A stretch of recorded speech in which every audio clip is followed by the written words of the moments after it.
5 राज्यों में विधानसभा चुनाव का घमासान खत्म होने के बाद अब जून में होने वाले राष्ट्रपति चुनाव को लेकर सुगबुगाहट तेज हो गई है, क्योंकि 5 राज्यों के नतीजों का सीधा असर राज्यसभा और राष्ट्रपति चुनाव पर भी पड़ेगा। इसलिए 4 राज्यों में जीत से गदगद बीजेपी ने अभी से चेहरे की तलाश करनी शुरू कर दी है।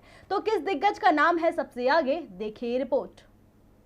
देश में बीजेपी एक के बाद एक चुनाव जीतकर भले ही कामयाबी हासिल कर रही हो, लेकिन उच्च सदन में उसकी संख्या कम थी। मगर हाल ही में हुए उत्तर प्रदेश, उत्तराखंड, गोवा और मणिपुर के चुनाव के बाद उसकी मजबूती बढ़ गई है, क्योंकि देश के सबसे बड़े सूबे से लेकर पूर्व उत्तर राज्य में उसने जीत का परचम लहराकर विधायकों की संख्या में इजाफा कर दिया। इसलिए बीजेपी की जीत का सीधा असर राज्यसभा और राष्ट्रपति चुनाव पर पड़ेगा। यही वजह है कि बीजेपी ने महामहिम के चुनाव की तैयारियां तेज कर दी हैं। दरअसल भारत के राष्ट्रपति का चुनाव इलेक्टोरल कॉलेज के जरिए किया जाता है। ये इलेक्टोरल कॉलेज लोकसभा और राज्यसभा के 776 सांसदों और अलग अलग राज्यों के कुल 4120 विधायकों से मिलकर बनता है।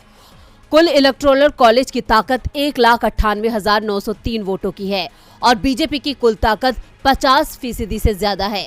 हर सांसद के वोट की ताकत 708 होती है। विधायकों के मामले में ये राज्यों के हिसाब से तय होती है। यूपी में हर विधायक के वोट की स्ट्रेंथ 208 होती है। इसलिए देश के सबसे बड़े राज्य यूपी में बीजेपी की रिकॉर्ड जीत का असर 31 मार्च को होने वाले राज्यसभा चुनाव और जुलाई में संभावित राष्ट्रपति चुनाव पर भी पड़ना तय है। बीजेपी और उसके सहयोगी दलों ने यूपी की 273 सीटों पर जीत हासिल की है। ऐसे में अगले राष्ट्रपति के चुनाव में मतदान हुआ तो उसे जीत हासिल करने में कोई दिक्कत नहीं होगी। इसलिए पार्टी अब दिग्गज के नाम की तलाश में जुट गई है। उपराष्ट्रपति एम वेंकैया नायडू को इस शीर्ष पद के लिए फ्रंट रनर माना जा रहा है, लेकिन बीजेपी नेतृत्व को अभी इस पर फैसला लेना बाकी है कि मौजूदा राष्ट्रपति रामनाथ कोविंद को दूसरे कार्यकाल की पेशकश की जानी चाहिए या नहीं।